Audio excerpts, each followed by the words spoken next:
네, 안녕하세요. 저는 교보문과대학교 교양학부에서 학생들한테 문학을 가르치고 있는 허선혜라고 합니다. 이번 강연에서는 그 남성 작가가 본 성노동자라는 제목으로 1970년대에 나온 두 작품을 함께 보려고 합니다. 그래서 먼저 70년대 문학의 간단한 특징, 어떤 사소한 경향 같은 걸 한번 짚어본 다음에 두 편의 작품을 같이 보도록 하겠습니다. 그래서 이제 70년대 문학의 특징을 먼저 이야기하려고 하는데, 그러니까 문학 활동의 사회적 확대라는 말로 정리를 했는데요.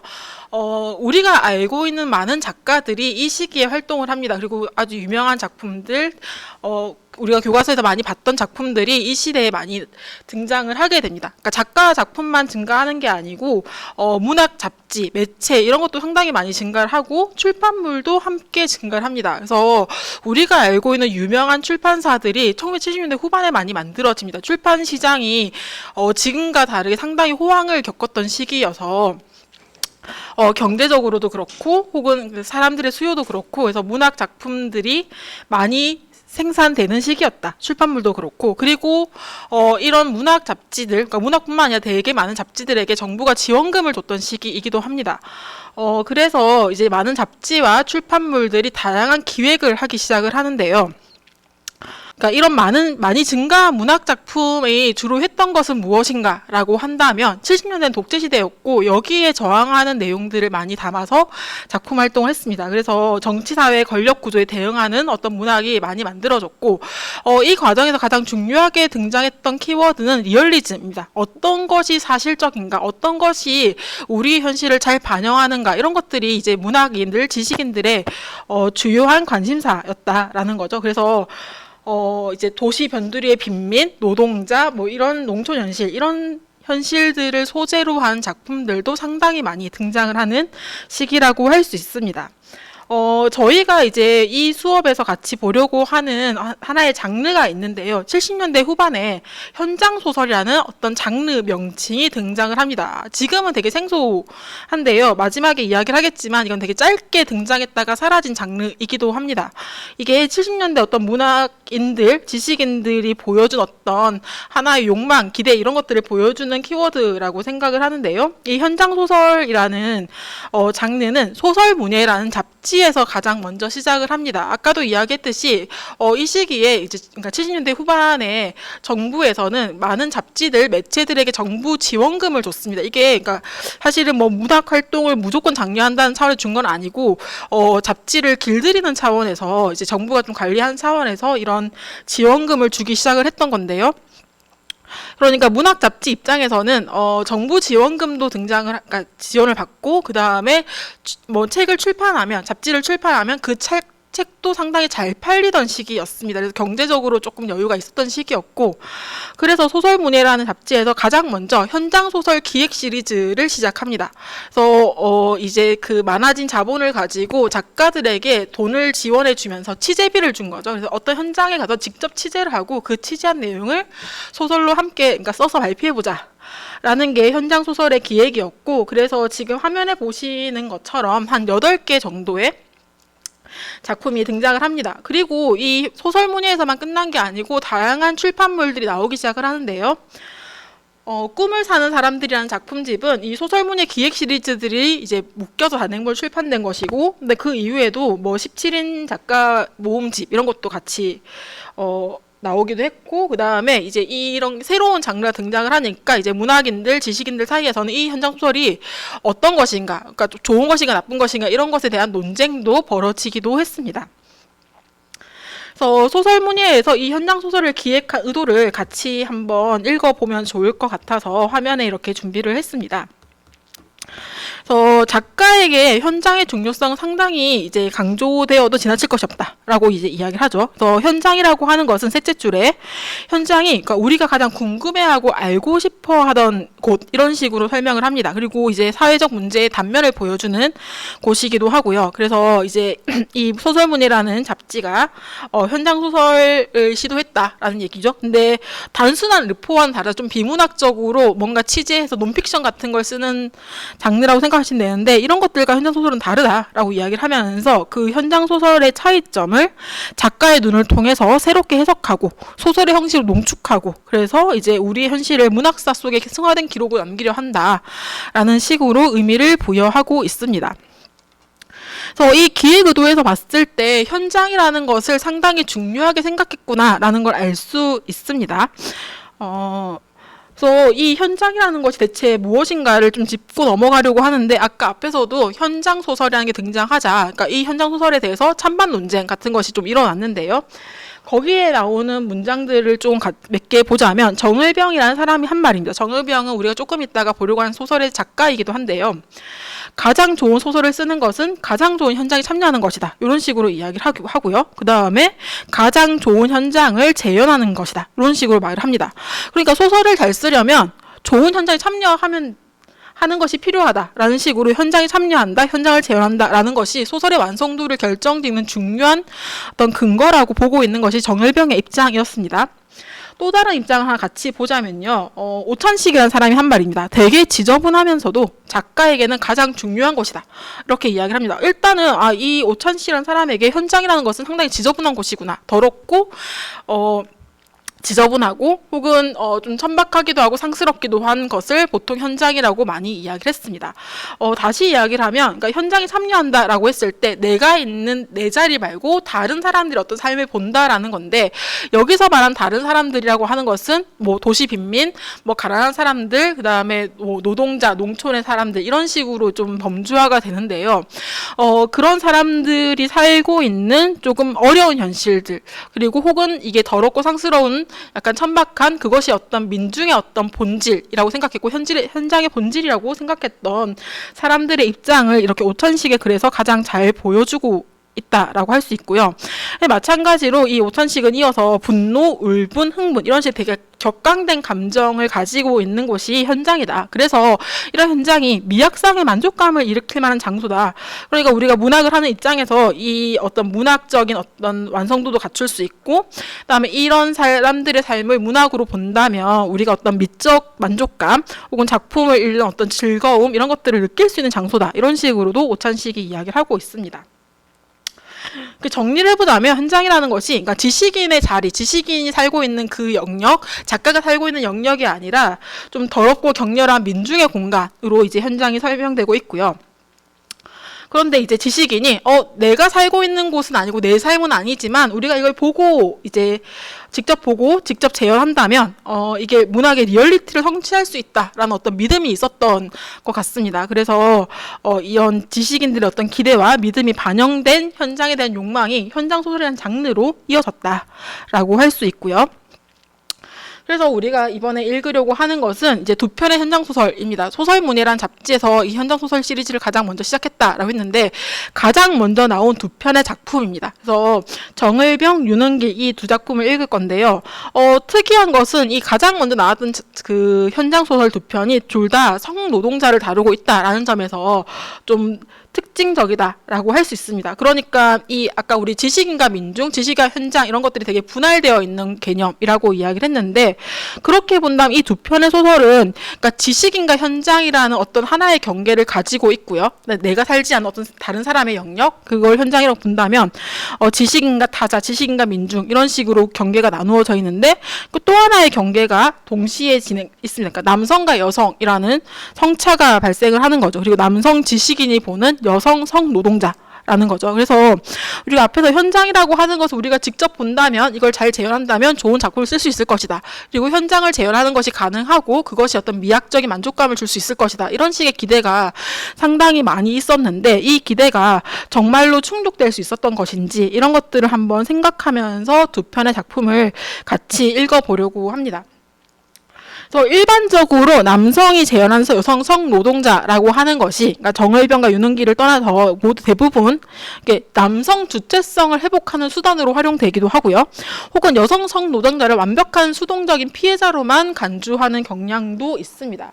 그래서 이런 식으로 남성의 동일성 혹은 남성과 어떤 동일성을 갖추는 수단이기도 하고 여성을 완벽한 어떤 여성 성노자를 완벽한 완벽한 타자, 완벽한 피해자로 그려냄으로써 그런 차이가 고려되지 않는 완벽한 동일화를 시도하려고 했던 것이 흔히 보이는 남성과 여성의 차이, 남성이 보는 여성 성노동자들의 문제점이기도 한데요.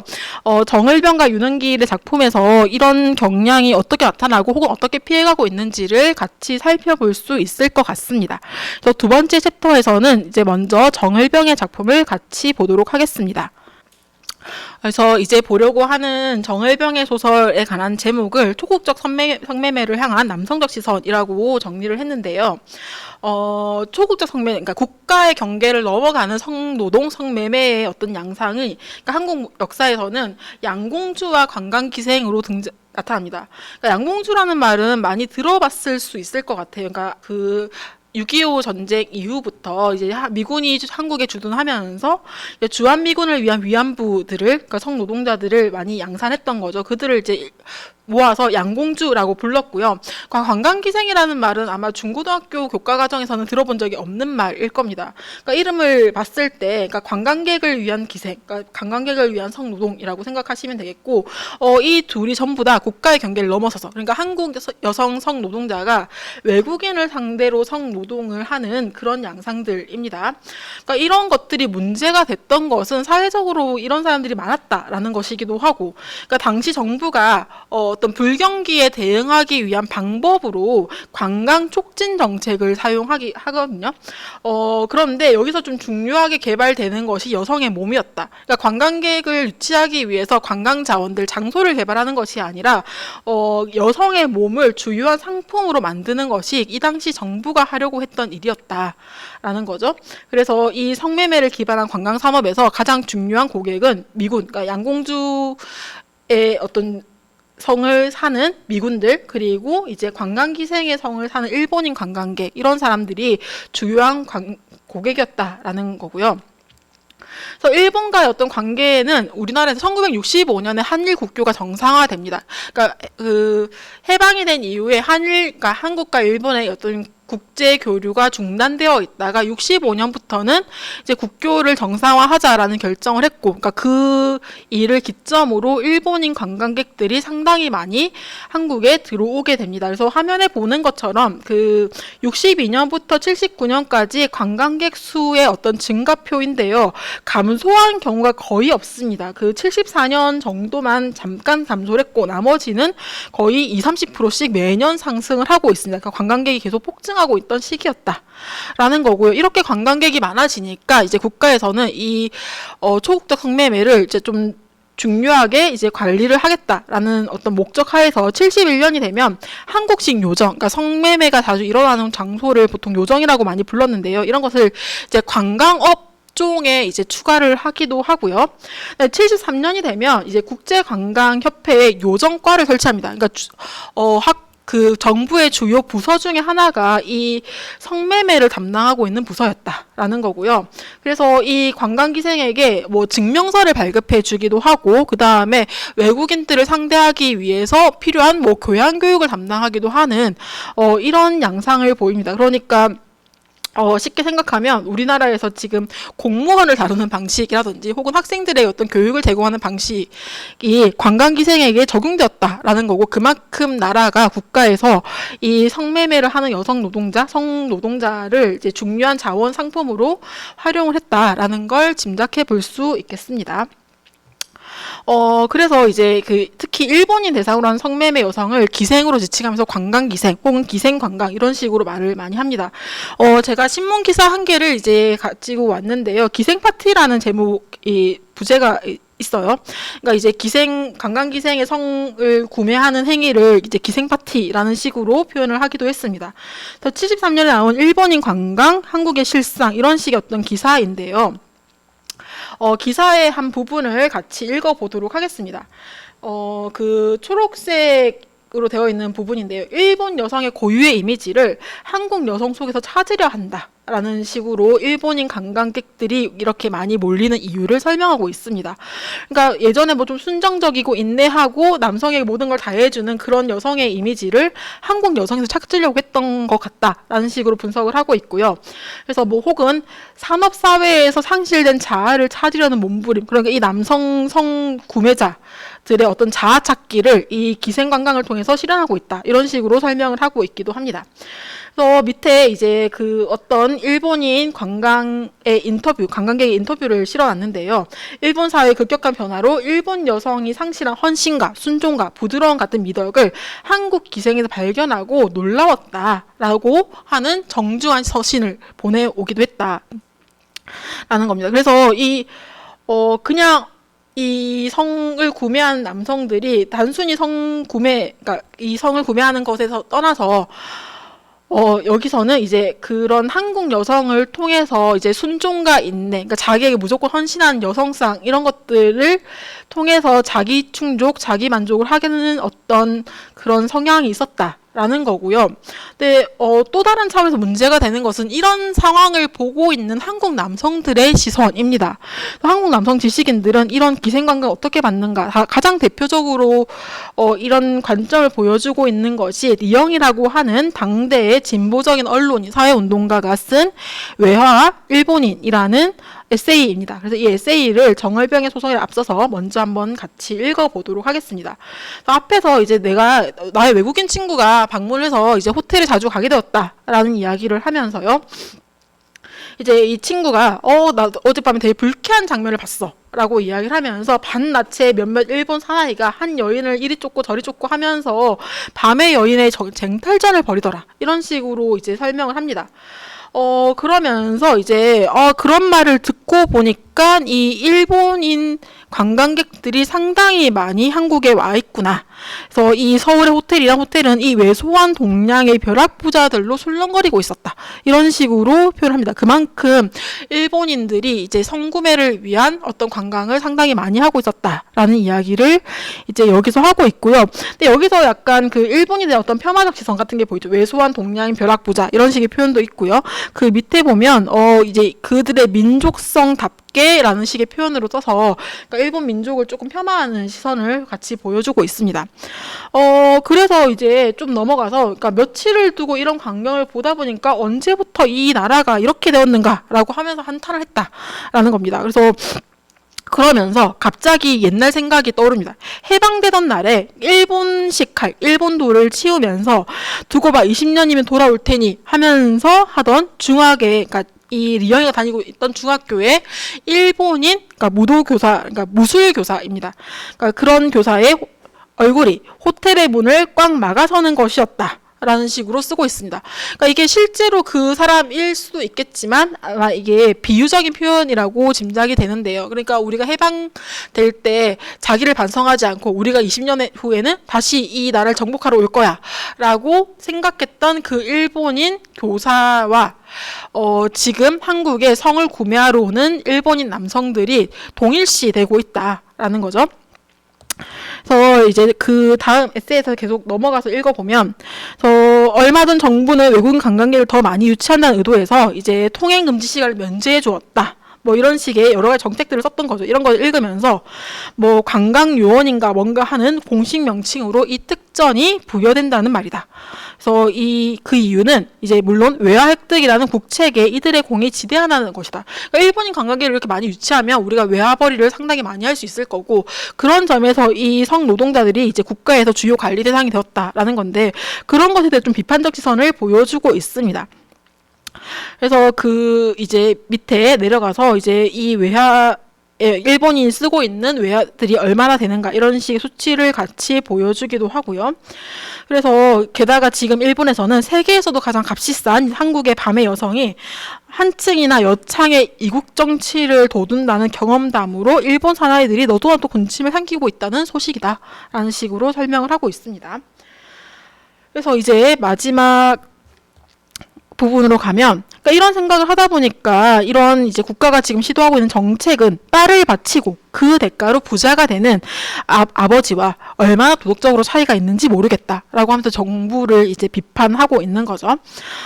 그러면서 이렇게 그 돈으로 얼마나 우리가 부유해질 것이고 이렇게 돈을 벌어야 되는 것인가 이런 식의 한탄을 하기도 합니다. 그러면서 이제 마지막에 오늘도 호텔 앞길을 지나오면서 호텔 창문에서 연하게 흘러나오는 불빛을 애달게 올려다보고 서 있는 이 나라 젊은 여성들 을 어둠 속에서 발견한다. 이제 그 내일 밤에도 같은 시간에 우리의 딸과 누이들이 그러고 서 있어야 할 것인가 하면서 에세이를 마무리하고 있습니다. 그래서 이 리영이가 쓴 외화 일본인이라는 어떤 작품의 에세이의 특징을 조금 몇 가지 정리해 보자면 아까 앞에서 봤듯이 그러니까 성구매하는 일본 남성들의 어떤 부도덕함을 일본의 민족성으로 환치시키고 있다. 그러니까 이게 개인의 어떤 잘못이나 혹은 개인의 어떤 부도덕함이 아니라 민족성이 그렇다라는 식으로 이야기를 하고 있고 그러면서 이제 일본 남성의 추악함 훼손된 한국 여성 이런 것들을 좀 대조적으로 보여주고 있는 것이 이 리영이 글의 가장 큰 특징이고요. 그 다음에 이런 기생관광의 장면에도 한국 남성 지식인들은 식민지 지배의 어떤 아픔 같은 것들을 동일시하고 있다라는 걸 보여줄 수 있습니다. 그러니까 관광기생의 장면을 보면서 해방 때 그렇게 정복을 다시 다짐하면서 떠났던 일본인 무도교사를 떠올렸던 것처럼 일제강점기 민족의 억압의 역사를 떠올리게 하는 장면이었다라는 거고요.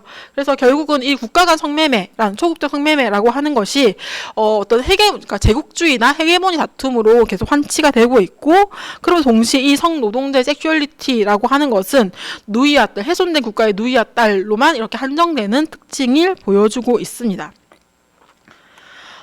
그래서 이런 기생관광이 품은 역설이라고 정리했는데 우리가 국가에서는 아까 외화벌이 핵심 욕군 이런 식으로 이야기를 합니다. 그러니까 그 관광 자원을 가장 많이 끌어올 수 있는 주요한 상품이었다라는 거고 그래서 이제 국가가 이제 뭔가 이제 증명서를 주기도 하고 관광 요원이라는 이름을 붙여주기도 하면서 이제 국가가 권장을 하기도 했고 그래서 이제 사람들은 이걸 도덕적인 멸시의 대상으로 여기기도 했다. 라는 거죠. 그러니까 성노동자에 대한 어떤 도덕적 비난 같은 것도 있었고 동시에 이런 것들을 보고 있는 남성 지식인들이 우리가 다시 일본인에게 정복당할 것까봐 느끼는 두려움 이런 것들로 같이 보여주고 있기도 하다라는 거죠.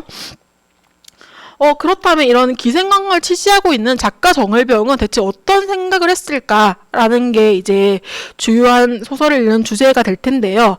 그래서 이제 정을병의 고민은 미리 정리하자면 이 관광기생들을 그러니까 도덕적 비난을 받기도 하고 혹은 이 외화벌이 중요한 자원이다라는 식으로 칭송되기도 하고 혹은 한편으로 남성 지식인들에 의해서 누이와 딸이라는 어떤 고정된 이미지로 그러니까 보호해줘야 되지만 보호받지 못하는 이런 피해자로만 고정되고 있는 성노동자를 어떻게 하면 민중적인 주체로 그려낼 수 있을 것인가 이런 것이 정을병이 가졌던 고민이었던 것 같다라는 걸 미리 이야기를 드릴 수 있겠습니다. 그래서 이제 정을병이 쓴 소설을 좀 같이 읽어보려고 하는데 그 정을병의 파멸되지 않는 봄입니다. 이 시작 부분이 상당히 되게 문제적이라고 생각을 하는데요. 이 시작 부분이 이 작가의 어떤 관점이나 문제적인 태도 이런 것들을 가장 극명하게 보여주고 있는 장면이기도 합니다.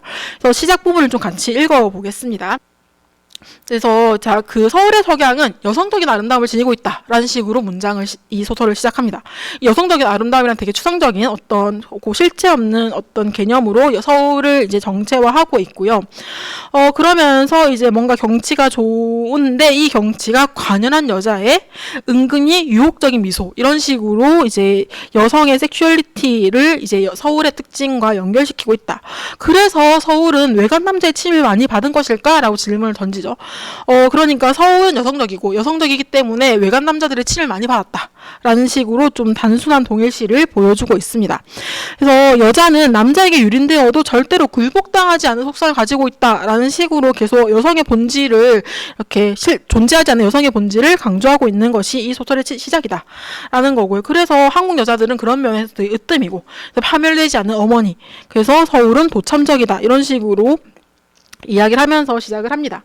그래서 정리를 하자면 서울과 여성과 모성이 단순하게 등치되고 있는 어떤 시각 이런 것들을 정을병이 가지고 있었다라는 거고요. 그래서 민족 순환의 상징이면서 이제 인내와 견딤, 주술적인 힘 이런 것들을 여성의 본성으로 제시하고 있다라는 것도 되게 문제적이죠. 그러면서 이제 마지막에 정을병이 묘사하는 기생관광이라고 하는 것은 이제 이 여성적인 도시에서 여성적인 일이 시작된다. 여성적인 도시라고 하는 건 서울이고요. 여성적인 일이라고 하는 것은 기생관광. 그러니까 관광객들이 와서 한국 여성의 성을 사는 그 일을 여성적인 일 이런 식으로 규정을 하고 있다라는 거죠. 계속해서 여성적이라고 하는 것이 이 작가의 눈에는 모성적인 것 그리고 성을 판매하는 것 그러면서도 굴복되지 않는 그 인내와 견딤 이런 것으로 여성성을 규정하고 있다라는 이야기입니다. 이 소설은 그러니까 사실은 주요 줄거리라고 할 게 없습니다. 주요 줄거리 할 게 없고 정말 현장을 그대로 보여준다라는 목적에서 그 일본인들이 성을 구매하는 장면을 묘사하는데 상당히 많은 부분을 할애하고 있습니다. 그래서 굳이 수업 시간에 강의를 통해서 읽을 건 아닌 것 같아서 가지고 오지 않았는데요. 그 과정에서 상당히 일본인은 혐오스러운 어떤 대상으로 묘사가 되고 있고 동시에 이 성을 판매하고 있는 여성은 그럼에도 되게 매혹적이고 굴하지 않는 되게 우월한 존재로 계속 묘사가 되고 있습니다. 강연에서 같이 읽어보려고 하는 부분은 이 성노동자들 사이의 대화인데요. 소설 속 인물인 강여사가 한 말들을 좀 부분 가지고 왔습니다. 이 강여사라고 하는 것은 같은 성노동자이기도 하고 그래서 직장으로 치면 연차가 좀 오래된 그런 존재입니다. 그래서 좀 어린 성노동자들을 좀 다독이는 역할을 하고 있는 인물입니다. 근데 그 인물이 하고 있는 말이 좀 상당히 문제적인데요. 그래서 첫 번째부터 같이 읽어보면요. 여기 모인 우리들, 그러니까 그 우리들은 그 관광기생으로 일하고 있는 성노동자들입니다. 어떤 의미에서는 그런 성생리 기능 면에서 다소 비슷한 것이 아닐까라고 질문을 던집니다. 그러니까 이 우리는 그러니까 어떤 신체적인 조건이나 기능이 유사하다라는 식으로 이야기를 하고 있죠. 그래서 나는 그런 면에서 조건이 같다고 생각하고 가족처럼 느끼는 거다. 그러니까 우리는 신체적인 유사성이 있기 때문에 가족과 같은 연대감을 느낄 수 있다라는 식으로 이제 이야기하는 게 첫 번째 인용문이고요. 두 번째 인용 보시면 우리는 뭔가 성적인 기관이 다른 사람들과 다른 때문에 이런 일을 하고 있다라는 식으로도 이야기를 하고 있습니다. 그러니까 어쩔 수 없는 일이 아니야. 이것도 팔자니까. 그러니까 이걸 뭐 싫어하거나 부끄러워하거나 더러운 것이라고 뭐 자포할 필요가 없다. 우리는 떳떳하게 일하면 된다라는 식으로 이야기합니다. 그러니까 우리는 특별하게 다른 사람들과 달리 성적 기관이 다르기 때문에 이 일을 할 수 있는 거기 때문에 하는 거기 때문에 부끄러워할 필요도 없고 더럽다고 생각할 필요도 없어. 이런 식으로 이야기를 하고 있죠. 다음에 세 번째로 가면요. 그래서 몸을 팔고 있지만 외화 획득의 최선봉에 서 있는 거야. 우리 계속 많이 봤던 이야기입니다. 그래서 우리는 상처받을 필요 없고 부끄러워할 필요가 없다는 이야기를 계속하고 있습니다. 그래서 우리로 인해서 국제 친선이 이루어지고 경제 협력도 실현되고 이런 식으로 이야기를 하고 있고요. 그래서 마지막에 네 번째 인용 보시면 그러니까 일본인들에게 꺾여서는 안 된다라고 이야기를 하면서 남자들은 이제 외놈들에게 몇 차례 졌지만 그러니까 일본인에게 그러니까 역사적으로 이제 졌던 일이 몇 번 있었던 거죠. 여자들은 한 번도 진 일이 없다. 그러니까 여자들이 진 듯이 보이지만 한 번도 진 일이 없다. 한국 여자들은 강인하다. 이런 식으로 말을 합니다. 그러니까 이 강여사가 소설 속 인물들, 성노동자들에게 자신감을 부여하기 위해서 그러니까 우리의 어떤 존재를 긍정하기 위해서 이런 말을 했던 건데요. 그 말들이 조금 다양한 방식으로 논리적 모순들을 발생시키고 있다라는 이야기죠. 그래서 기생관광업에 종사한 성노동자들에게 너희는 이기는 사람들이야. 우리는 진 적이 없어. 이런 식으로 좀 이야기를 하면서 그러니까 우리는 스스로 부끄러워할 필요 없고 떳떳하게 승리할 필요가 있다라는 식의 이기는 사람이라는 지향점을 보여주고 있기도 하고요.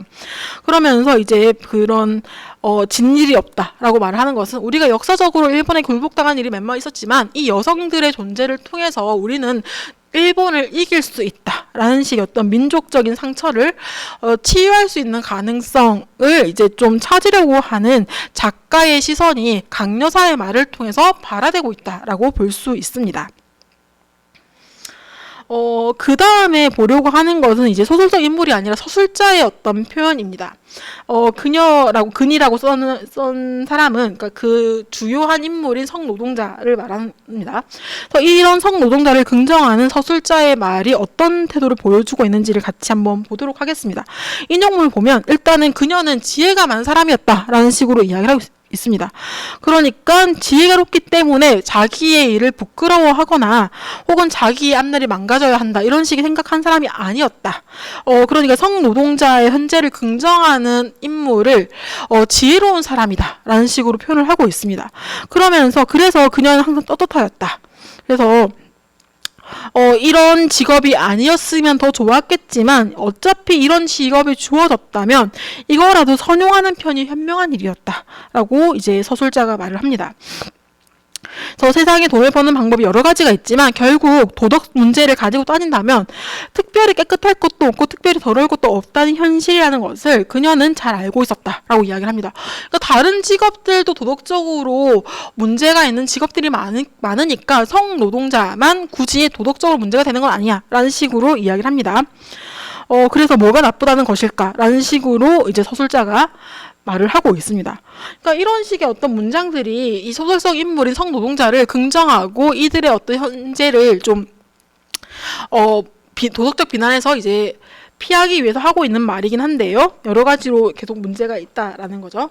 그래서 이런 아까 앞에서 봤던 강여사는 성노동자들의 생리적이고 본질적인 특수성을 강조했다며, 그러니까 우리는 남들과 다르기 때문에, 남들과 육체적으로 다르기 때문에 이 일을 하는 거야 라고 이야기를 했다면, 서술자는 반대로 이 성노동은 보편적인 거야. 그러니까 도덕적으로 더러운 건 누구나 다 그래. 그러니까 다른 직업도 도덕적으로 문제가 있으니까 성노동도 마찬가지로 도덕적으로 문제가 있을 거야. 이런 식으로 말을 하는 거죠. 그러니까 두 가지 어떤 좀 상반되는 이야기를 동시에 계속 강조하고 있는 것이 이 소설의 특징이다. 그러니까 이렇게 보편성과 특성을 계속 반복적으로 보여주고 있는 것은 이런 성노동 종사자에 대한 도덕적 비난을 어떻게 피해갈 수 있을 것인가, 거기에 대해서 작가가 좀 변명을 하기 위해서 시도했던 것이다 라는 거죠. 그러면서 이제 일본인에 대한 우월감과 자부심을 강조하는 그런 식의 표현들이 민족적 차원의 울분을 해소할 수 있는 긍정적인 주체로 이 성노동자를 그려내기 위한 작가의 방법 중에 하나였다라고 할 수 있습니다. 그래서 마지막으로 이 작품의 특징을 한 4가지 정도로 정리해 보자면 다음과 같습니다. 그러니까 초국적 성매매에 교차하는 모순들. 그러니까 사실은 이런 성노동을 국가가 관리한다는 점, 그리고 이 여성들의 어떤 처우나 권리나 혹은 의견 같은 게 전혀 반영되지 않았다는 점, 그리고 성매매를 가지고 있는 본질적인 문제들, 이런 것들을 전혀 다루지 못하고 있다라는 게 이 소설의 문제점이기도 하고요. 도덕적 비난의 대상인 성노동자들을 떳떳하게 그려내는 것에만 이 작가의 초점이 있었다라는 거죠. 그러니까 어떻게 하면 이 성노동을 떳떳하게 보여줄 수 있을 것인가 라고 했을 때 이 작가가 주요하게 봤던 것은 개인의 의지와 내면적인 탁월함, 본성적인 탁월함인 거죠. 한국 여자들은 원래 지지 않았어. 그러니까 우리는 지혜롭게 이 현실을 긍정하고 현실을 이용하면 돼. 이런 식의 어떤 내면적인 우월성, 본질적인 우월함, 이런 것들을 강조하려고 했던 것이 이 소설의 주요한 목적이었다. 그러니까 이렇게 개인적인 특성, 그러니까 이 성노동자는 지혜로운 사람이야, 그러니까 현실을 긍정하고 있어 라고 말을 하는 순간 다른 성노동자들은 지혜롭지 않은 사람이 돼버리는 거죠. 그러니까 이 문제, 이런 현실의 어떤 교차하는 문제점에 대해서 고통받는 사람들은 지혜롭지 않은 사람, 개인의 어떤 내면적 탁월함을 갖추지 못한 사람으로 이제 다루어지면서 이제 문제는 개인이 해결할 수 있는 것이다, 이런 식으로 단순화해버리는 문제를 노정하고 있는 작품이다 라는 것입니다. 그래서 정을병이라는 작가가 시도했던 현장, 그러니까 우리가 앞서서 봤던 현장을 보기만 한다면, 현장을 보고 재현한다면 좋은 소설을 쓸 수 있을 것이다 라고 했던 그 믿음이 부서지는, 혹은 이제 실현되지 못하고 있는 가장 극명한 작품이 이 정을병이 가지고 쓴 작품이라고 할 수 있겠습니다. 네, 그 다음은 이제 윤은길이 어떤 식으로 좀 다르게 쓰려고 했는지를 같이 보도록 하겠습니다. 그래서 윤은길의 작품을 보려고 하는 이 챕터의 제목은 무력한 존재의 공간과 반성 그리고 재현의지라고 붙였습니다. 그래서 이 작품의 특징을 같이 볼 건데요.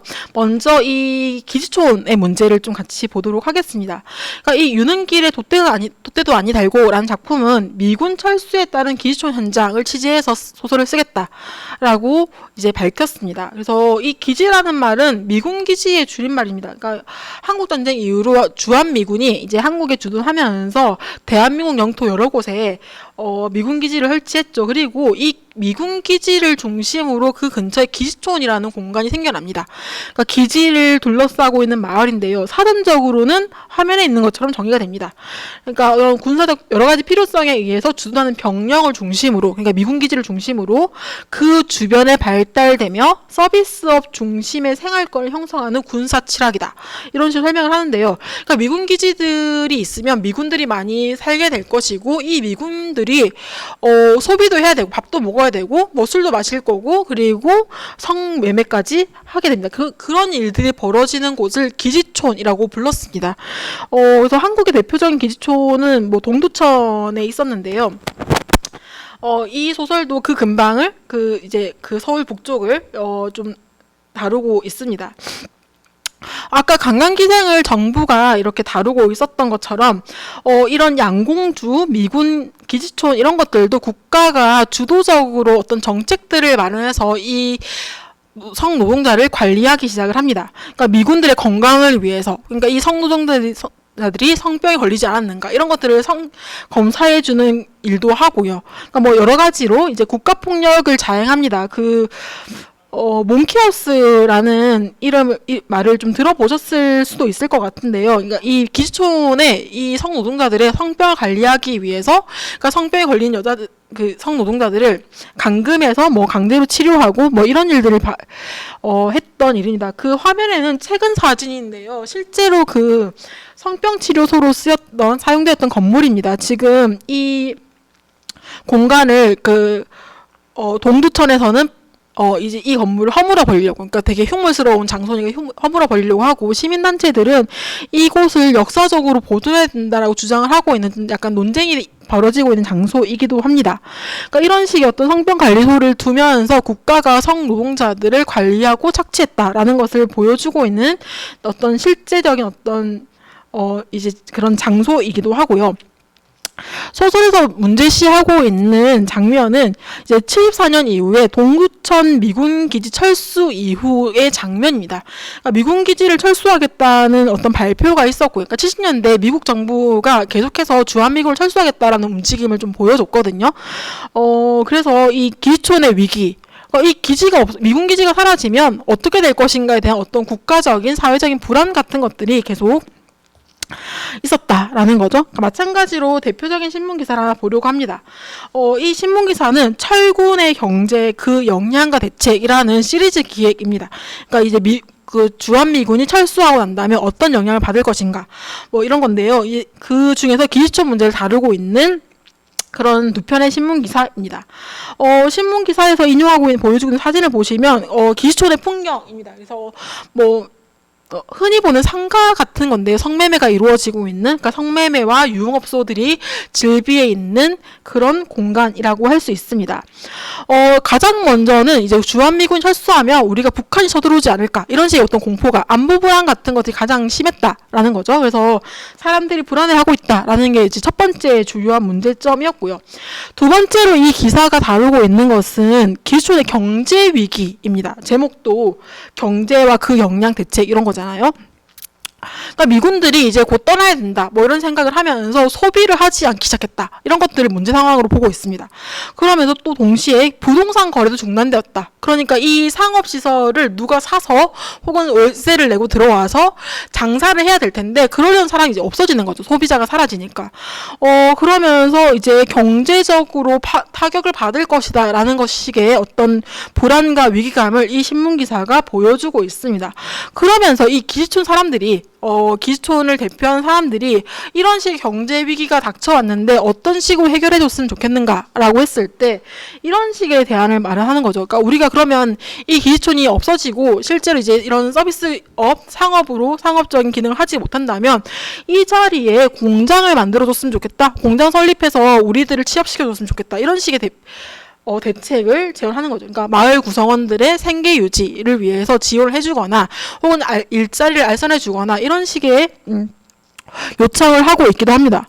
그런데 되게 이상하죠. 기촌이라고 하는 것이 그러니까 미군들을 상대하는 성노동자, 양공주를 중심으로 형성된 마을이고 가장 많은 비율을 차지하고 있었던 곳도 이 성노동자일 텐데 이 사람들에 대한 이야기는 전혀 다뤄지지 않았다라는 거죠. 그래서 이 기촌 문제를 다룰 때 사회적, 언론적 관심이 있었다라고 한다고 하더라도 성노동자들의 인권이나 처우 문제가 아니라 기촌을 운영하고 있는 사람들, 이 마을에 같이 운영하고 있는 그러니까 나쁘게 포주, 유흥업소 사장들 이런 사람들의 경제적인 어려움을 어떻게 타개할 것인가 이런 것들이 사회적으로 더 큰 관심사였다라는 겁니다. 그러니까 이런 상황에서 윤은길은 이 기촌 여성을 취재하기 시작하는데요. 그래서 보면 아까 그 언론에서 보여주지 못하고 있는 성노동자들의 불안감 이런 것들을 윤은길은 그런 불안감, 그런 심리적 태도 같은 것들을 잘 포착해서 소설로 쓰고 있습니다. 그러니까 인용하고 있는 장면은 그 성노동자들, 그러니까 양공주들이 모여서 이제 대화를 나누는 장면인데요. 뭔가 한참 이야기를 하다 보면 어느 날 갑자기 어느 순간 침묵의 순간이 찾아온다라는 식으로 이야기를 하고 있습니다. 그러니까 첫 번째 그 인용문인데요. 이런 것이 이신전심이라고 하는 것일까라고 질문하는데요. 그러니까 누가 얘기해서 말 그만해라고 하면서 입을 다무는 게 아니라 까닭도 없이 이유도 없이 갑자기 조용해지는 순간들 이런 것들이 온다라는 거죠. 그러니까 지금 이 침묵이 무엇을 의미하는지 그러니까 이 소설의 주요 인물이 에레나인데요. 에레나는 알고 있다. 자기 자신의 장래에 대해서 얼핏 생각이 미치는 순간이었다. 그러니까 그 유흥업소 사장들이 자기의 생계를 걱정했던 것처럼 기촌 여성들, 양공주들도 마찬가지로 자기의 미래에 대해서 걱정을 했던 겁니다. 그런 걱정의 장면을 오늘 어느 순간 갑자기 찾아오는 침묵의 순간으로 윤은길이 묘사를 하고 있습니다. 장래를 생각할 때 느끼는 엄청난 무게의 두려움이 그러니까 뭔가 이 업태부, 그러니까 여기서 이제 성노동자를 업태부라고 표현하는데요. 업태부들의 입에 재갈을 물리고 만다라는 식으로 이 작가는 사회적인 어떤 관점에서 언론에서 보지 못하고 있는 이 여성들의 불안감을 이런 식으로 묘사를 하고 있다라는 거고요. 두 번째 인용문은 이제 에레나는 글을 읽을 수 있는 사람이고 그래서 다른 여성 노동자들에게 종종 신문 기사를 읽어주는 사람이거든요. 그래서 오늘 이 장면도 신문기사를 읽어주고 있는 그런 장면입니다. 공산화된 월남을 다루는 기사를 읽고 있습니다.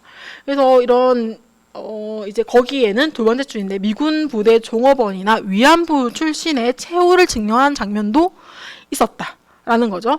그래서 이 신문기사를 읽다가 에레나가 읽기를 멈춥니다. 그러니까 이걸 듣고 있는 사람들이 왜 그만 읽니? 계속 읽어줘. 이런 식으로 요청을 하는 거죠. 그러니까 에레나가 이제 어쩔 수 없이 이렇게 이야기를 합니다. 어느 날 사이공 거리에서 공개 처형이 있었다. 라고 이야기를 하고요.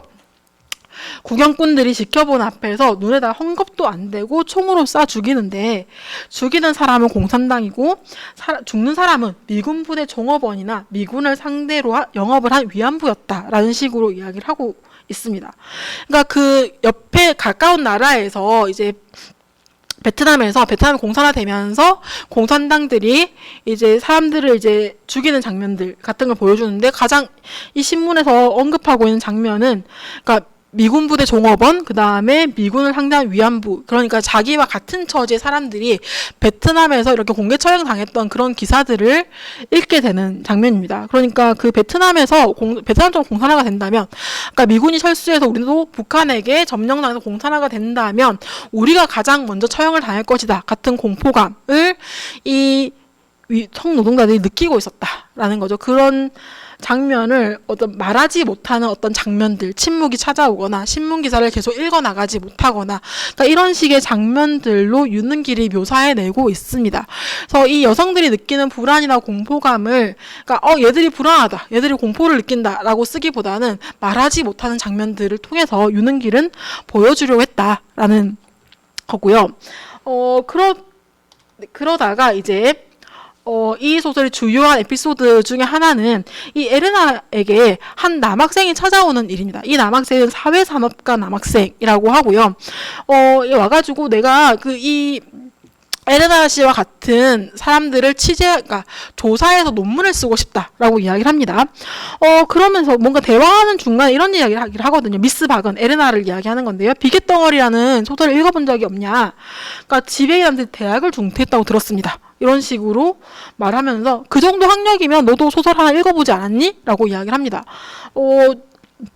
이 모파상이 쓴 비계덩어리라는 소설인데요. 이 줄거리는 한 창녀가 그 마을 사람들의 희생양이 되어서 성매매를 하게 되는데요. 그런데 이 성매매가 끝나고 이 마을 사람들이 살아남게 되자 이 합승객들은 은혜도 있고서 그녀를 더러운 사람들 이런 식으로 비난하는 그런 식의 어떤 그런 성매매 성구매 노동자에게 되게 양면적인 시선을 보내고 있는 작품을 언급하면서 너도 대학을 나왔으니까 이런 소설쯤을 읽어보지 않았니? 라고 물어보는 장면이죠. 그런데 실제로 유능기 취재했던 그 동두천의 성노동자 양봉주가 대학을 중퇴한 미군 위안부라고 소개가 됩니다. 그러니까 그 자기가 만났던 사람을 에레나로 그려놨다. 라는 것이고 그렇다면 에레나를 취재하겠다고 찾아왔던 사회산업가 남학생이라고 하는 사람은 기지촌을 취재하러 온 유능기를 이제 비유적으로 혹은 환치해서 보여주는 것이다. 라고 볼 수 있습니다. 그러니까 이 소설에 등장하는 남학생은 유능기를 투사한 사람이기도 하고 혹은 현장을 갈망하는 당대 지식인의 어떤 전형적인 모습이라고 볼 수도 있겠습니다. 이 둘이 계속 대화를 해 나가는데요. 이제 이 남학생이 와가지고 이런 얘기를 합니다. 그런데 막상 여기 와서 목격한 것은 예상하고는 전혀 다릅니다. 라고 이야기를 합니다. 그래서 밖에서 보기엔 역사의 수레바퀴에 깔린 가장 억울한 희생자로서 뭔가 발언권을 내세우고 대책을 요구할 줄 알았다. 이런 식으로 이야기를 하는데요. 그러니까 뭔가 이 미군 기지촌에서 일을 하고 있는 성노동자들이 뭔가 역사적인 피해자 이고 그러면 너희가 혁명하고 저항해야 되지 않겠냐라는 식의 어떤 시선이 깔려있는 그런 식의 말입니다. 그런데 너희는 왜 저항하지 않니? 시위하지 않니? 이런 식의 말인 거죠. 그러니까 이제 에레나가 약간 화가 나서 그러니까 우리는 나를 깔고 넘어갈 수레바퀴 같은 거 없다라는 식으로 약간 이야기를 하는데요. 근데 이제 이 남학생의 말을 그치지 않고 계속 이야기를 합니다. 물론 그러실 테죠. 밖에서 구경하는 입장이 아니라 안에서 직접 당하는 사람의 심장은 이해합니다. 라고 이야기를 하죠. 그러니까 나는 성노동자가 아닌데 난 너를 이해한다. 라고 식의 말을 하고요. 그러면서 외국인 주둔군을 받아들인 사회에서 누군가는 그런 일을 하지 않으면 안 된다. 누군가 꼭 해야만 하는 일을 미스박 같은 사람이 맡아서 하고 있는 겁니다. 뭐 이런 식으로 계속 이야기를 하니까 약간 이제 에레나가 너무 화가 나서 말씀 참 고마워요. 라고 이제 답을 하죠. 그러면서 에레나는 청년이 보이는 순진성 때문에 화가 몹시 났고 비위가 상했다. 그러니까 자기의 현실도 모르는 사람이 와서 내가 어떤 마음을 느끼는지도 알지 못한 사람이 와서 너는 어떤 역사의 피해자로서 왜 혁명에 나서지 않니? 뭐 이렇게 이야기를 하기도 하고 너의 마음을 이해하기도 해. 이런 식의 말하는 그 지식인에 대해서 화가 나는 거죠. 그래서 근데 이게 거짓말은 아니고 진심일 거야. 그러니까 잘 모르는 거 되게 순진하고 현실을 모르는 것 같다라고 이야기를 합니다. 그래서 이 꿈과 현실 사이에 얼마나 먼 것인가 이런 것들을 알려줘야겠다. 라고 이제 생각을 합니다. 그러면서 에레나가 선택한 일은 자기의 나체를 남학생에 보여주는 거죠. 그러니까 갑자기 에레나가 자기의 옷을 벗어버립니다. 근데 그 에레나의 몸이 되게 깨끗하고 예쁜 몸 이런 것이 아니라 상처로 가득한 몸이었던 거죠. 그러니까 그 성노동을 하면서 미군들에게 당했던 학대나 어떤 폭력의 흔적이 그대로 남아있는 몸을 이 남학생에 그대로 보여줍니다. 그래서 이 에레나 몸이라고 하는 것이 상품이기도 하고 그러니까 성노동자 몸이라는 상품이기도 하고 동시에 국가폭력 혹은 미군들이 자행하는 성구매자의 폭력, 착취 이런 것들이 그대로 남아있는 장소이기도 했다. 그러니까 에레나가 자기의 몸을 보여준다라고 하는 것은 우리가 이렇게 피해를 당했고 우리가 이런 폭력이 시달리고 있고 그러니까 이런 식의 어떤 우리가 얼마나 취약한 존재인가를 보여주는 행위다라고 할 수 있는데요. 그러니까 사실은 우리가 그 현장을 본다, 현장을 취재한다라고 했을 때 정말 봐야 될 것은 이런 것이 아닌가라고 생각하는데요. 그러니까 그러니까 피상적인 어떤 것이 아니라 이 사람들이 얼마나 상처를 입고 피해를 당했고 이런 것들인데 문제는 이 남학생이 에레나의 몸이 드러나는 순간 눈을 감아버린다라는 거죠. 그러면서 계속 에레나가 자기의 몸을 제대로 보라고 외치는데 그 남학생은 눈을 감고 계속 보지 않는 그런 장면들이 길게 이어집니다. 그 인용문을 보면 그래서 에레나는 이미 대학 중퇴 학력자가 아니었다. 그러니까 아까 남학생이 계속 너는 대학도 나왔는데 이런 거 읽어본 적 있지? 너는 왜 이렇게 계속 저항하지 않니? 반항하지 않니? 이런 식의 말을 했는데 그러니까 이미 나에게는 대학 중퇴 학력자가 아니었고 그냥 양갈보, 양공주를 좀 비하하는 그러니까 양공주도 비하하는 표현인데요. 그 미군을 상대하는 성노동자들을 비하하는 표현인데요. 양갈보 중에 하나일 뿐이었다. 그래서 이런 순진하기만 대학생을 상대로 현실과 꿈이 얼마나 먼지를 보여주겠다라는 목적에서 이 몸을 드러냈던 거고 그러니까 청년의 고개가 수그러졌다. 그리고 끔찍스러운 흉터투성이의 볼륨이 큰 나체로부터 결사적으로 외면하려고 했다. 이 남자가 계속 이 몸을 보지 않으려고 노력했던 그런 장면들인데요. 그래서 에레나가 이걸 보면서 되게 크게 비웃는 장면들이 있습니다. 그러니까 지식인들이 봐야 할 현장이라고 하는 것이 그러니까 이런 에레나의 몸과 같은 어떤 현실인데 실제로 이 남학생은 이 장면들을 계속 외면하고 있다라는 거고요. 그래서 이런 걸 봤을 때 지식인이라고 하는 사람들, 그러니까 이 사회산업과 남학생들의 어떤 그 남학생이 대표하고 있는 지식인은 자기의 지식으로 일반화된 현실을 보려고 했다라는 게 문제적이다라는 거죠. 너 대학 나왔다고? 대학 나왔으면 당연히 이런 현실 문제도 깨닫고 있고 역사의 문제도 알고 있고 그러니까 네가 과감하게 발언도 하고 시위도 할 수 있지 라고 식으로 말을 하는 거죠. 그러니까 자기의 지식에 의해서 규정된 현실을 보려고 했다. 그러니까 낯설고 적나라한 형태로 드러나는 진짜 현장 같은 것들은 제대로 보지 못했다라는 어떤 그런 문제적인 상황을 이런 사회산업과 남학생들의 태도 같은 것들을 통해서 보여주고 있다라고 할 수 있습니다. 그러니까 이 소설은 여러 가지로 좀 특이한데요. 그러니까 우리가 일반적으로 소설가 지식인이 현장을 보고 그 현장의 내용을 담아서 소설을 쓰게 됩니다. 그게 현장 소설이기도 하고 일반적인 소설이기도 합니다. 그런데 이제 우리 소설 속에 자기 반영적인 인물이 등장을 하면 이것을 메타 소설이라고 불러요.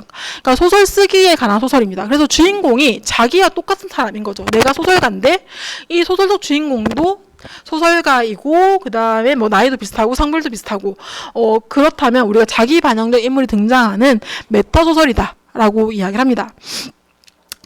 그런데 이제 유능길이 쓴 돛대도 아니 달고라는 작품에서는 그 자기 반영적 인물이 남학생으로 등장을 하죠. 그 다음에 현장이라고 하는 것은 기초의 현실로 등장을 합니다. 그러면 이 남학생은 기초 현장을 제대로 보는 것을 포기하고 실패했습니다. 그래서 그 에레나의 몸 앞에서 눈을 감아버리고 외면했던 그 남학생의 모습인 거죠. 그러니까 남학생은 그 기술의 모습을 취재하는 것을 실패합니다. 그러니까 결국 논문도 완성하지 못했겠죠. 그런데 역설적인 건 뭐냐면 자기 반영적인 인물, 그러니까 나를 반영하는 이 남학생은 취재에 실패했는데 윤영길이라는 작가는 결국 소설을 써서 완성했다. 라는 거죠. 그러니까 이 파란색 안에 남학생이 옆에 있는 화살표는 실패했는데 윤은기 옆에 있는 화살표는 성공했다라는 겁니다. 그래서 이런 좀 모순적이고 역설적인 상황. 그러니까 나는 소설을 쓰는데 소설 속에 나는 소설 쓰기를 실패하는 혹은 취재를 실패하는 그런 식의 역설을 이 소설이 보여주고 있다라는 거죠. 그래서 우리가 이런 장면들을 좀 이해하기 위해서 오카마리가 쓴 글을 좀 같이 읽어보면 좋을 것 같아서 화면에 같이 가지고 왔습니다. 제가 질문을 이렇게 썼는데 타자의 경험을 문학적으로 재현하는 것, 타자에 대한 진정 공감 이런 것이 가능한 일일까? 라는 질문에 오카마리가 이제 이런 식으로 답을 해주고 있다라고 볼 수 있는데요. 나는 그녀들이 아니다. 그렇다면 그녀들이 아닌 나의 그녀들의 고통에 대한 공감이란 나 자신의 타자성에서 찾아야만 하는 거지 않을까. 그녀들과 동일화함으로써 상상적으로 공유되는 고통이 아니라 나 자신이 같은 고유성에서 추구되어야 되지 않을까. 그러니까 우리가 공감한다라고 했을 때 그녀들과 동일화함으로 상상적으로 공유되는 고통 이런 것들이 공감의 어떤 그러니까 좀 잘된 공감을 가능하게 하는 일이 아니다라는 이야기죠. 그러니까 그녀들과 동일화함으로써 상상적으로 공유되는 고통이라고 하는 것은 유등길의 소설로 돌아가서 이야기를 해본다면 그 사회산업과 남학생이 그렇게 이야기하죠. 나도 너를 이해한다. 너 대학 나왔으니까 이 정도 읽어봤지. 너 대학 나왔으니까 이런 건 왜 못하니? 이런 식으로 그녀들과 나를 동일화함으로써 상상적으로 공유되는 어떤 고통이나 현실 이런 것들이 공감의 어떤 모습은 아니다라는 거죠. 그래서 내가 그녀의 고통을 느끼는 것이 아니라, 그러니까 우리가 그것이 아니라 나 자신의 고통을 느껴야만 비로소 하나의 사건을 그녀와 내가 분유할 가능성이 생기지 않을까라고 오카마리가 이제 질문을 합니다. 그 다음에 조금 넘어가서 타자의 증언을 듣는다는 것. 이것은 단순히 어떤 사건의 정보가 당사자로부터 타자에게 전달되는 것이 아니다. 타자의 고통의 목격 증인이 됨으로써 그 사건에 대해 철저히 무력한 존재로서 사건을 분유하는 것이다. 이런 식으로 이야기를 합니다. 그러니까 우리가 다른 사람들의 이야기를 듣는다는 것은 무엇일까? 그러니까 내가 너의 고통을 이해하고 있어 라고 말을 하는 것이 아니고 너의 고통의 증인이 되어준다. 라고 식으로 이야기를 하죠. 그러니까 증인이 됨으로써 너는 이렇게 고통스러워 하는데 내가 너의 고통을 보고 있는데 내가 할 수 있는 일은 아무것도 없구나 라는 것을 깨닫는 것으로 우리는 사건을 나누어 가질 수 있다라고 이야기를 합니다. 그래서 이제 바꿔 말하면 사건은 자를 철저히 무력한 존재로 만드는 폭력이 자기에게 일어나는 거죠.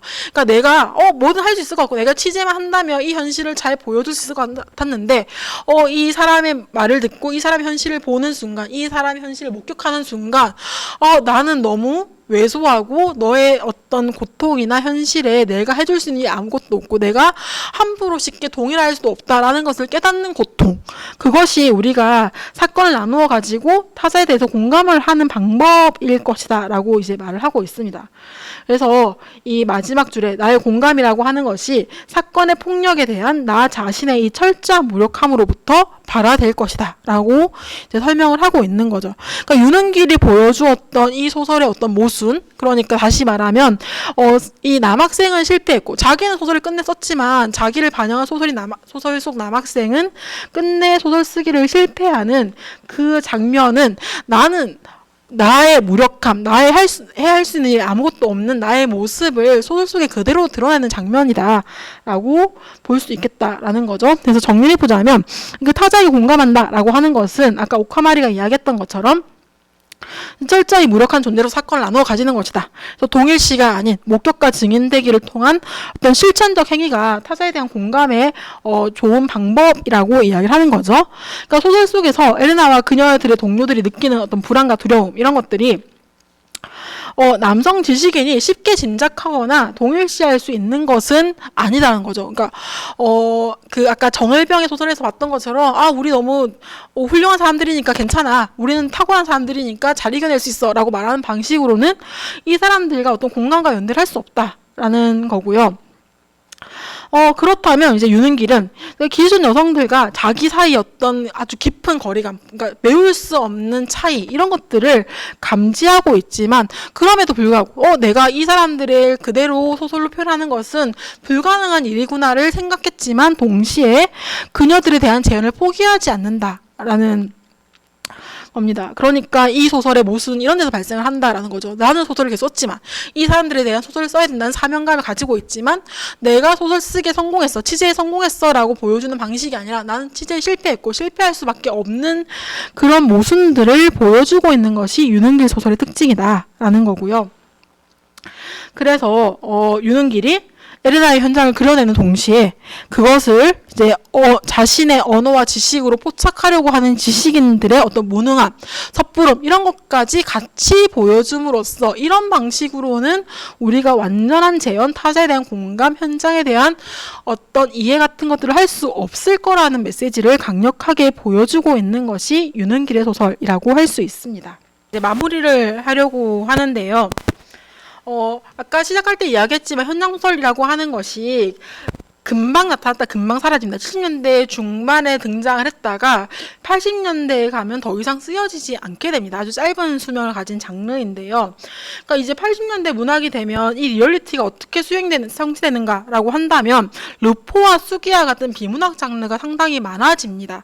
아까 앞에서 현장소설이 등장했던 시기도 르포가 좀 증가하고 있던 시기여가지고 소설문의에서 우리는 르포와 다르다라는 식으로 이야기를 했지만 그러니까 문학이 아니라 비문학에서 가능성을 찾으려고 했던 것 같아요. 리얼리티라고 하는 것이 재현되는 방식으로, 그러니까 소설의 어떤 가공을 통해서는 실현될 수 없다라고 좀 생각을 했던 것 같습니다. 그러면서 르포라는 게 상당히 많아지면서 현장 소설은 르포랑 같은 게 아닌가라는 식으로 좀 이해가 됐던 거죠. 그러니까 이 당시에 어떤 문단이나 지식인들이 그러니까 재현이나 그러니까 소설적 가공이라는 것과 이 비문학 을 동일하게 봤다라는 걸 볼 수 있고요. 그러면서 80년대는 소설의 침체기라고 보통 규정을 합니다. 그러니까 소설이 자기 역할을 제대로 하지 못했던 시기이기도 하고, 혹은 이런 노동의 현실, 혹은 어떤 민중들의 어떤 억압 이런 것들이 너무 고통스러웠기 때문에 이런 것들을 재현하는 게 점점 불가능해지지 않았나라는 어떤 위기감 같은 것들이 있었고, 그래서 실제로 소설이 많이 쓰여지지 않는 시기이기도 합니다. 그래서 재현에 대한 어떤 기대가 사라지는 그런 장면들이기도 하고, 그러니까 우리가 앞에서 봤던 현장소설이 보여주고 있는 실패 같은 것도 이런 재현의 어떤 대한 기대감 하락의 주요한 원인이기도 했습니다. 근데 그럼에도 불구하고 그래서 이러면 이제 우리가 소설은 이제 더 이상 불가능한 것이 아닌가, 리얼리티라고 하는 것은 더 이상 소설의 형식으로는 그러니까 얻어낼 수 있는 것이 아니지 않을까 같은 식의 어떤 회의적인 질문도 가능할 수 있을 것 같은데요. 그래서 이런 식의 어떤 관점을 좀 생각해 보면 좋겠다라는 거죠. 그래서 타자에 대한 완벽한 재현이나 리얼리즘이 이제 소설로는 불가능하다라고 한다면 이제 문학은 무엇을 해야 하는가에 대해서 그러니까 린다 어천이 썼던 이야기를 가지고 와서 좀 생각을 해보자라는 건데요. 그러니까 소설의 기능이라고 하는 것이 이제 린다 어천이 봤을 때는 그 리얼리티를 완벽하게 보여주는 것, 이런 식으로 소설의 기능은 이루어지지 않는다라는 거죠. 그러니까 소설은 또한 독자들이 그들 자신과 그들의 세계를 스스로에게 재현해 보이는 과정에 의문을 던지도록 요구하고, 그러니까 정을병이 보여주는 소설을 보면서 이것이 정말 리얼리티인 것인가? 그러니까 이들이 재현하고 있는 세계가 정말 그런 것인가? 하는 식의 의문을 던지도록 요구하고, 그들이 특정한 문화 속에서 얻은 경험을 토대로 의미를 만들어내고 질서를 구성해내는 방법을 의식할 것을 요구한다. 그러니까 그 윤은길 소설에서 사회산업과 남학생이 보여주었던 태도, 넌 대학 나왔으니까 대학 나온 사람은 이 정도 할 수 있겠지라고 생각하는 그런 장면들, 그러니까 자기 경험 속에서 얻어낸 어떤 의미, 질서 이런 것들에 대해서 의문을 던질 수 있도록 하는 것이 소설의 역할이다라고 이야기를 합니다. 우리는 결국 재현으로부터 벗어날 수 없습니다. 지금도 아주 수많은 재현물들이 쏟아나오고 있는데요. 그래서 그러면 우리에게 중요한 것은 재현에 대한 생각을 고정시키거나 재현이 역사와 문화를 초월한다고 가정하지 않도록 노력할 수 있다. 그러니까 이 재현물들이 현실을 잘 보여주네, 현실 그대로구나라고 생각하는 방식이 아니라 그렇지 않도록, 그게 아니라는 걸 생각할 수 있도록 노력할 수 있다라는 거고요. 그래서 그러니까 우리는 이런 재현들 혹은 특수한 역사적 지식들이 그런 몇 개의 종류의 지식만 합법화하고 거기에 특권을 부여하는가를 연구해 볼 수도 있다라고 이야기를 합니다. 그러니까 우리가 보고 있는 재현물들이 완벽한 재현이나 그러니까 이것 그대로 현실, 이거 말고는 현실이 없어 라는 식이 아니라 이건 대체 왜 이런 식으로 재현이 되었을까? 이것이 가정하고 있는 재현적 질서는 무엇이고 이것이 어떤 것들을 숨기고 있는가, 이런 것들을 함께 볼 필요가 있다라는 것을 이 린다 어천의 글을 통해서 생각해 볼 수 있겠습니다. 그래서 제가 이 두 편의 소설에 대한 이야기를 마무리하면서 썼던 글을 읽으면서 마무리를 하려고 합니다. 그러니까 현장을 담고자 하는 리얼리티의 욕망을 실패했을 때 정을병이 보여준 것도 그렇고 윤은길이 보여주고 있는 실패 또한 그 리얼리즘의 욕망, 리얼리티의 욕망이 실패했다. 라고 볼 수 있습니다. 그 대신에 이 소설의 무의식이 보여주고 있는 것은 이 소설가들의 위치와 한계, 남성 지식인이다, 혹은 이 현장을 제대로 경험하지 못했다, 이런 식의 위치와 한계, 그리고 그럼에도 불구하고 현장을 담고자 하는 그들의 의지, 이런 것들을 보여주는 게 이 소설의 기능이었다라는 거죠. 그러니까 끊임없이 말하는 것은 여전히 중요한 일이라고 생각을 합니다. 실패를 했다라는 걸 보여주기 위해서 작품을 쓰는 것이 여전히 중요한 일이지 않냐라는 생각이었는데요. 그러니까 현장을 갈망한 지식인의 위치성을 드러내기 위해서 말을 하는 것. 이런 것이 이렇게 자기의 위치성을 드러내서 말을 하는 것이 우리가 얼마나 좁은 자리에 있었는가, 우리가 얼마나 타자의 어떤 삶을 보지 못하고 있는가, 이런 것들을 반성적으로 볼 수 있게 만든다라는 것이고, 그래서 이 70년대에 잠깐 나왔다 사라진 이 짧은 경량의 소설, 현장 소설, 그러니까 현장과 리얼리티에 향한 지식인들의 갈망, 이런 것들이 성취한 것은 현장을 완전하게 재현했다, 이런 식의 성공이 아니라 민중과 지식인의 온전한 합의, 이런 것도 아니고, 그러니까 그들의 차이를 은폐하거나 드러내면서 발생한 모순들을 작품 속에 남겨두는 일이었다라고 생각해 볼 수 있겠습니다. 그래서 이 두 편의 소설을 같이 보면서 타자를 재현한다는 것은, 그러니까 내가 경험하지 못한 타자를 재현한다고 하는 것이 어떤 의미가 있으며 어떠한 방식으로 이루어져야 되는가, 나아가 더는 타자에 대한 공감, 혹은 타자가 겪은 사건에 대한 증언, 그러니까 목격은 어떻게 이루어질 수 있는 것인가 같은 것들을 생각해 보는 시간이었으면 좋겠습니다. 강의는 여기서 마무리하겠습니다.